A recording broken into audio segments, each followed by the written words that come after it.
Asmita రామలక్ష్మిని kidnap చేయడంతో ఇక రామలక్ష్మి చైర్లో ఎంతగానో బాధపడుతూ ఉంటుంది. మరోపక్క రామలక్ష్మిని వెతకడం కోసం అని చెప్పి జానకి ఆద్య ఇద్దరు కూడా బండి మీద బయలుదేరి వస్తూ ఉంటారు. శౌర్య కూడా అస్మిత నన్ను పెళ్లి చేసుకోవాలి, అప్పుడే రామలక్ష్మిని విడిచిపెడతానని బెదిరించడంతో ఇక అస్మిత పెట్టిన లొకేషన్కి బయలుదేరి వెళ్తూ దారిలో ఆద్యకి ఫోన్ చేస్తాడు.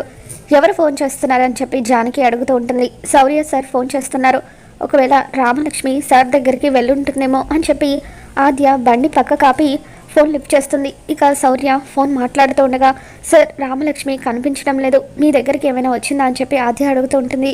లేదాద్య, ఆ అస్మిత రామలక్ష్మిని కిడ్నాప్ చేసింది అని చెప్పి శౌర్య జరిగింది మొత్తం కూడా ఆద్యకి చెప్తాడు.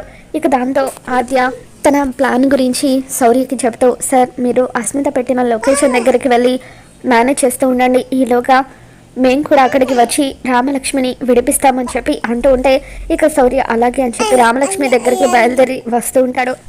మరోపక్క అస్మిత పెళ్లి కూతురులాగా రెడీ అయ్యి పిట్టల మీద కూర్చొని శౌర్య తన మెడలో తాళి కడతాడని ఎంతగానో ఆనందపడిపోతూ ఉంటుంది. రామలక్ష్మి చైర్లో కూర్చొని బాధపడుతూ ఉంటుంది.